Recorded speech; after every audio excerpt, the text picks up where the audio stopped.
सभी बच्चों को नमस्कार। आज हम आपका अध्याय 6 उत्तक, जो कि पादप और जंतु दोनों हैं, तो पहले पादप उत्तक के बारे में पढ़ेंगे। कक्षा 9वीं विज्ञान। तो आइए शुरू करते हैं। अध्याय एक नज़र में जो हम देखते हैं तो आप देख सकते हो कि यहाँ पे हमने जैसे अभी बात करी, दो तरह के उत्तकों के बारे में पढ़ेंगे, पादप उत्तक और जंतु उत्तक। ये पार्ट एक जो है पूरा हम पादप उत्तक के बारे में पढ़ेंगे, दूसरा पार्ट जो दो होगा उसमें जंतु उत्तक के बारे में करेंगे। सबसे पहले हम देखते हैं पादप उत्तक दो तरह से विभाजित है, विभज्योतक और स्थायी उत्तक। विभज्योतक में हम तीन पढ़ेंगे, प्राथमिक, शीर्ष्ठ और पार्श्वीय। स्थायी उत्तक के अंदर जो है हम अगर बात करें तो सरल स्थायी उत्तक और जटिल स्थायी उत्तक, उसमें एपिडर्मिस को अलग रखा गया है, ये चीज़ आपको ध्यान में रखनी है। फिर सिंपल जो है सरल स्थायी उत्तक में पैरेन्काइमा, कोलेनकाइमा और स्क्लेरेन्काइमा पढ़ेंगे, और जटिल के अंदर हम जाइलम और फिलोइम पढ़ेंगे। तो आइए शुरू करते हैं हम पादप उत्तकों के बारे में। सबसे पहले हम बात करें विभज्योतक उत्तक की, तो उससे पहले जान लें कि उत्तक क्या होता है। उत्तक जो है आपके एक कोशिका का समूह जो है, जो उद्भव या कार्य की दृष्टि से समान होता है, उसे उत्तक कहते हैं। मतलब कहने का है कि जो एक जैसा कार्य कर रहा हो। एक कोशिकीय जीवों में सामान्यतः एक ही कोशिका के अंदर सभी महत्वपूर्ण क्रियाएं जैसे पाचन, श्वसन व उत्सर्जन क्रियाएं होती हैं, लेकिन बहुकोशिकीय जीवों में ये सभी महत्वपूर्ण कार्य कोशिकाओं के विभिन्न समूह द्वारा किया जाता है। तो जब ऐसे बहुत सारे कोशिकाएं आपस में जुड़ जाती हैं जो एक समान कार्य कर रही हैं, तो उत्तक का रूप ले लेती हैं।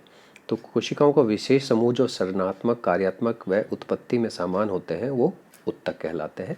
चित्र में आप देख रहे हो कि प्याज को दिखा रखा है, इसमें जो इसकी जड़ें निकल रही हैं, इनको भी हम जो है नए जो उत्तक बन रहे हैं उनकी सहायता से समझ सकते हैं, जो कि विभज्योतक उत्तक में हम पढ़ेंगे इनके बारे में। तो विभज्योतक उत्तक जो है स्थिति के आधार पर विभज्योतक जो है तीन प्रकार के होते हैं। सबसे पहले विभज्योतक उत्तक वृद्धि करते हुए भागों में मिलेंगे आपको, और जैसे तने में, जड़े में या कैम्बियम जो होता है।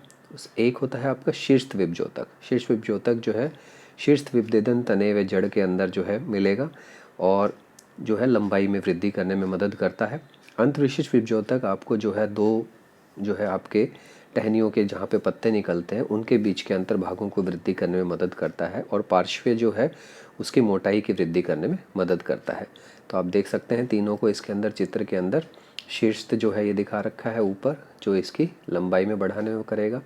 उसके बाद अंत विशिष्ट विभज्योतक जो है बीच में यहाँ पर है, और पार्श्व जो है साइड में उसकी मोटाई बढ़ाने में मदद करता है। उसके बाद हम देखते हैं विभज्योतक उत्तक की विशेषताएं क्या क्या होती हैं। सेलुलोज की बनी कोशिका भित्ति होती है इनकी। कोशिकाओं के बीच स्थान अनुपस्थित सटकर जुड़ी कोशिकाएं होती हैं, बहुत नज़दीक नज़दीक बीच में स्थान नहीं होता है। कोशिकाएं गोल, अंडाकार या आयताकार किसी भी आकार की हो सकती हैं। कोशिका द्रव जो है गाढ़ा मात्रा में, संघन मात्रा जिसको हम कहते हैं, उसमें होता है। नाभिक में बड़ा होता है, और संचित भोजन उपस्थित जो है रहता है इसके अंदर। उसके बाद स्थायी उत्तक की जब हम बात करें, तो स्थायी उत्तक जो है विभज्योतक उत्तक से उत्पन्न होते हैं, जो लगातार विभाजित होकर विभाजन की क्षमता खो देते हैं। मतलब उनको कोई एक परमानेंट काम मिल गया है। इनका आकार, आकृति व मोटाई निश्चित होती है। ये जीवित या मृत दोनों हो सकते हैं। स्थायी उत्तक की कोशिकाओं में कोशिका द्रव्य में रिक्तियाँ होती हैं, इंग्लिश में इनको वैक्यूल्स कहते हैं। और ये जो स्थायी उत्तक जो होते हैं, विभेदीकरण के द्वारा जो है स्थायी उत्तक बनते हैं। ये एक सरल कोशिका एक विशिष्ट कार्य जब करने लग जाती है और स्थायी आकार प्राप्त करती है, तो उसे हम कहते हैं। उसके बाद में आकृति व संरचना के आधार पर स्थायी उत्तक को दो भागों में विभाजित किया गया है। सरल उत्तक, ये केवल एक ही प्रकार की कोशिकाओं का समूह होता है। और उसके बाद एक जटिल उत्तक की बात करेंगे, तो सरल के अंदर जो है संरक्षी उत्तक और संभ्रण उत्तक, इनके बारे में हम बात करेंगे। संरक्षी उत्तक की जब बात करते हैं, तो संरक्षी उत्तक का मुख्य कार्य सुरक्षा करना होता है, जो कि एपिडर्मिस जी की हम बात कर रहे हैं। पौधों के सभी भाग जैसे पत्तियां, फूल, जड़, तने, सबकी बाहरी परत कहलाती है, जैसे हमारी त्वचा होती है इसी तरह से। उसके बाद ये क्यूटिकल से ढकी हुई होती है। पत्तों के ऊपर आपने देखा होगा बिल्कुल एक चिकनी सी लेयर आपको नज़र आती है, मोम जैसी। तो वो एपिडर्मिस के ऊपर जो लेयर होती है उसको क्यूटिकल कहते हैं। अधिकतर पौधों में जो है ये सूक्ष्म छिद्र भी पाए जाते हैं, जिसको कि हम रंध्र कहते हैं या स्टोमेटा कहते हैं, जिसके दो गार्ड सेल होते हैं, और ये पाए जाते हैं कोशिकाओं के अंदर। एपिडर्मिस का मुख्य कार्य क्या है? पौधे को सुरक्षा प्रदान करना। एपिडर्मिस की क्यूटिकल डायसर्जन को रोकती है, जिससे कि पौधा झुलसने से बच जाता है। वाष्पोत्सर्जन जो है अधिक ना हो जाए, या आप ये कह सकते हैं कि ज़्यादा पानी पत्ते से ना निकल जाए उसको रोकती है। स्टोमेटा द्वारा गैसों का आदान प्रदान में भी सहायता व वातोजन सहायक है। तो ये 2 बिंदु आपको याद रखने की स्टोमेटा के क्या क्या कार्य हैं उसके अंदर आपको मदद करेंगे। उसके बाद कॉर्क, आपने एक शब्द सुना होगा कि रॉबर्ट हुक ने जो है कॉर्क के अंदर जो है कोशिका की खोज की थी। पौधों की लगातार वृद्धि के कारण जड़ व तने की परिधि में उपस्थित उत्तक कॉर्क में बदल जाते हैं। जब मतलब वो एक तरह से जो है डेड हो जाते हैं। इनके अंदर सुब्रेन में जवा कारण मोटी हो जाती है और कोश जल व गैस दोनों के प्रवाह को रोक देती है। उसके बाद में जो है कॉर्क का काम क्या है, ये झटकों चोट से पौधों को बचाता है। बहुत हल्का, ये जल रोधक संपीड़िय होता है। स्टोमेटा और कॉर्क में अंतर क्या है ये देख लेते हैं हम।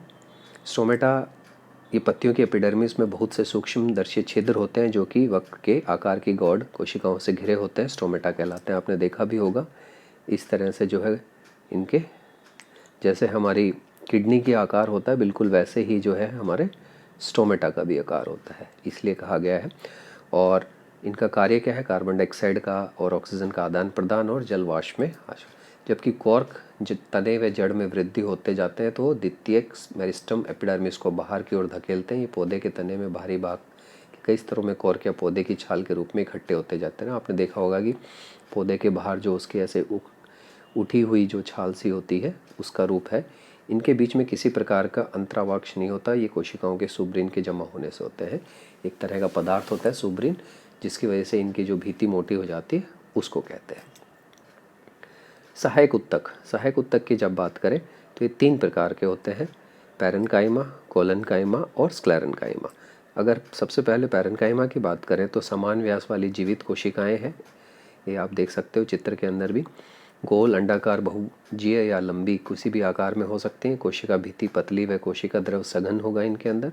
कोशिका मध्य केंद्रिक रिक्तिका स्थित पौधे में कभी सभी भागों में उपस्थित जड़, तना और फूल के अंदर होती हैं।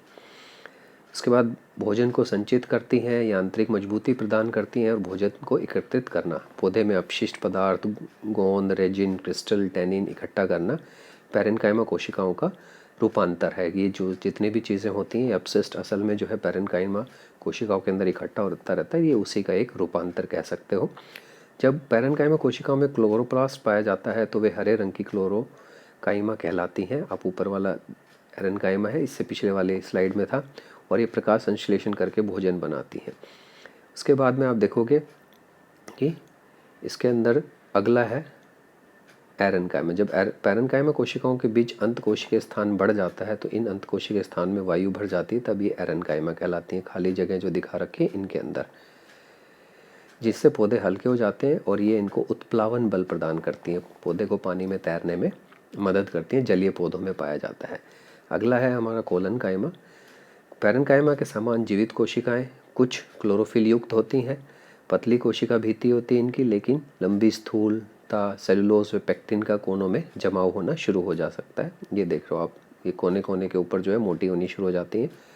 अंतःकोशिकीय स्थान अनुपस्थित होता है, जो कि पैरेन्काइमा में था, इसमें नहीं था। कोशिका से कोशिका के बीच में जो खाली जगह होती है बाह्य त्वचा के नीचे उपस्थित होती हैं, एपिडर्मिस के नीचे उपस्थित होती हैं। कार्य क्या है इसके, यांत्रिक शक्ति प्रदान करता है पौधे को। क्लोरोफिल के कारण शर्करा व स्टार्च इनके अंदर जो है निर्माण होती है। उसके बाद जो है आप देखोगे स्क्लेरेन्काइमा। स्क्लेरेन्काइमा में जो है हम देख रहे हैं कि 2 प्रकार की होती हैं कोशिकाएं, लंबी या व सक्रिय। लंबी सक्रिय व मोटी किसी भी तरह से हो सकती हैं। सामान्यतः दोनों सिरों पर पैनी भी हो सकती हैं, दिखा रखा है चित्र के अंदर। जीव द्रव रहित होती है, मृत कोशिकाएं कहलाती हैं स्क्लेरेन्काइमा, ये भी ध्यान रखना आपको।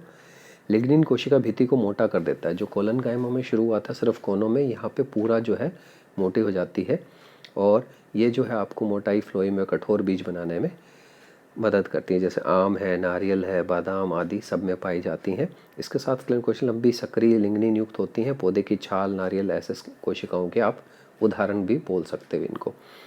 इन तीनों के बीच में अगर हम अंतर की बात करें तो ये पतली कोशिका भित्ति होती है। इनमें कोशिका भित्ति असमान रूप से पतली और मोटी होती है, क्योंकि कोनों के ऊपर जो है मोटा शुरू हो जाते हैं। मोटाई मोटी कोशिका भित्ति होगी। कोशिका द्रव संघन या जीवित है, कम संघन जीवित रहता है, अनुपस्थित होता है। रिक्तिका बड़ी एवं मध्य में गोल और अंडाकार हो सकते हैं। रिक्तिका छोटी और एक तरफ होती है, अनुपस्थित होती है रिक्तिका, क्योंकि ये मृत है तो यहाँ पे जरूरत नहीं है। उसके बाद इनकी आकार की बात करें तो गोल अंडाकार, लंबी स्थूल गोलाकार, लंबी सक्रिय और माटी अनेक नाटी या छोटी कह सकते हैं। भोजन संचित करना पैरेन्काइमा का काम है। पेक्टिन को कोनों में जमा होना शुरू हो जाता है, ये इंपॉर्टेंट है, ये याद रखना है आपको कि किसकी वजह से इनके कोने मोटे होते हैं। और यहाँ पे लिग्निन का नाम याद रखना है जिसकी वजह से इनकी पूरी जो कोशिका भित्ति होती है मोटी हो जाती है। कुछ कोशिका प्रकाश संश्लेषण करती हैं पैरेन्काइमा के अंदर, यहाँ पर भी कोलनकाइमा में भी होता है लेकिन स्क्लेरेन्काइमा में नहीं होता। कोशिकीय स्थान उपस्थित है, यहाँ पे अनुपस्थित है, अनुपस्थित है। कोशिकीय स्थान मतलब कोशिका के बीच की जगह। अगला देख लेते हैं हम जटिल के अंदर। जटिल स्थायी उत्तक में जैसे हमने बात करी थी, दो पढ़ेंगे हम, जाइलम और फिलोइम। तो पहले हम जो है जाइलम की बात करते हैं। ये वे उत्तक जो दो या दो से अधिक प्रकार की कोशिकाओं से मिलकर बने होते हैं, उनको जटिल कहते हैं। सरल के अंदर एक ही तरह की कोशिकाओं से मिलकर बने थे, यहाँ पे अलग अलग तरह की कोशिकाओं से मिलकर बने होते हैं, इसलिए इनको जटिल कहा जाता है। तो जाइलम और फिलोइम जैसे मैंने आपको बताया था, एक साथ जब जाइलम और फिलोइम मिलकर बोले जाते हैं तो संवहन उत्तक भी बोल देते हैं हम इसको। जब संवहन उत्तक बोला जाता है तो उसमें दोनों आ जाएंगे आपके, जाइलम और फिलोइम। अगला है जाइलम। ये उत्तक पादपों में मृदा से जल को खनिज का संवहन करते हैं। जमीन से जो है पानी को लेना और जो है खनिज का संवहन करना।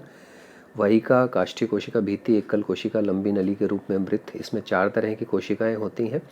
तो ये आपको याद रखना है। एक तो वहिका हो गई, उसके बाद में जाइलम पैरेन्काइमा, पार्श्व संवहन में सहायता, भोजन को इकट्ठा करना। इसमें से जाइलम में 4 में से 3 जो है मृत होती हैं, वहिका, वहिनिका, वहिका और जाइलम पैरेन्काइमा और फाइबर। तो इसमें सिर्फ जो है एक जाइलम आपका पैरेन्काइमा जो है ये जीवित कोशिका है, बाकी ये 3 जो है ये मृत कोशिकाएं हैं। अब इनको जो है इंग्लिश में ट्रैकीड या वहिका जो हम बोल रहे हैं, ये वहिनिका जो है ट्रैकीड हो गई, और ये आपका वहिका दूसरी हो गई, जाइलम पैरेन्काइमा ये दिखा रखा है इसके अंदर, और जाइलम फाइबर जो बाहर का। तो इसमें देखोगे आपके जो छिद्र है इनके द्वारा जो है एक दूसरे से आदान प्रदान करती हैं। तो ये आपको ध्यान में रखना है, 4 तरह की कोशिकाएं होती हैं इसके अंदर। अगला देखते हैं हम फिलोइम के बारे में। फिलोइम जो होता है ये उत्तक पादपों में जो भोजन का जो निर्माण हो रहा है उसको एक जगह से दूसरी जगह संवहन करता है, ठीक है ना, पदार्थ का। 4 प्रकार की कोशिकाओं से मिलकर बना होता है ये भी, लेकिन इसमें 3 कोशिकाएं जीवित होती हैं, खाली एक मृत होती है। तो चलनी नलिकाएं जो लंबी व छिद्रित भित्ति होती हैं, उसके बाद ये एक दूसरे से चलनी प्लेट के द्वारा जो है जुड़ी हुई होती हैं।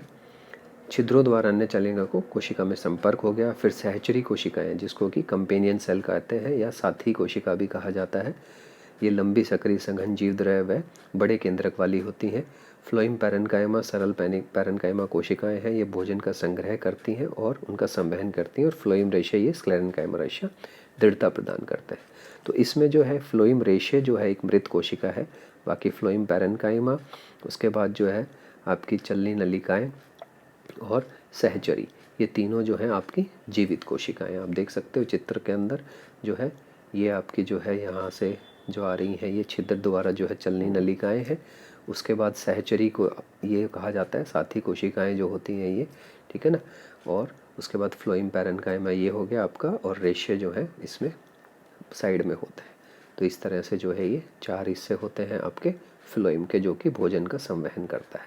दोनों के बीच के अंतर की बात करें तो जाइलम जो है मृत कोशिकाएं हैं, ये जीवित कोशिकाएं हैं क्योंकि इसमें से 4 में से 3 कोशिकाएं मृत हैं। फ्लोइम में जो है 4 में से 3 कोशिकाएं जीवित है। यहाँ पे कोशिका भित्ति मोटी होती है जाइलम के अंदर, जबकि यहाँ सामान्यतः पतली होती है फ्लोइम में। लिग्निन कोशिका भित्ति को मोटी कर देता है, जबकि कोशिका भित्ति सेलुलोज की बनी होती है फ्लोइम के अंदर। वहिनिका और वाहिका पाई जाती हैं, चलनी नलिकाएं और सदचरी कोशिकाएं पाई जाती हैं। कोशिका द्रव नहीं होता है जाइलम के अंदर, जबकि इसके अंदर होता है। खनिज और जल का संवहन करती हैं, भोजन जो निर्मित है उसका संवहन करती हैं। संवहन यहाँ पे केवल एक दिशा में होता है जाइलम में, ये ध्यान रखना है, और बिना किसी ऊर्जा के, जबकि यह संवहन हर दिशा में होगा और ऊर्जा का इस्तेमाल होगा। ये बहुत इंपॉर्टेंट पॉइंट है। देखने के लिए धन्यवाद। उम्मीद करते हैं पादप उत्तक आपको अच्छी तरह समझ में आएगा। इसका दूसरा भाग भी देखें जिसमें हम जो है जंतु उत्तक के बारे में पढ़ेंगे। Thank you.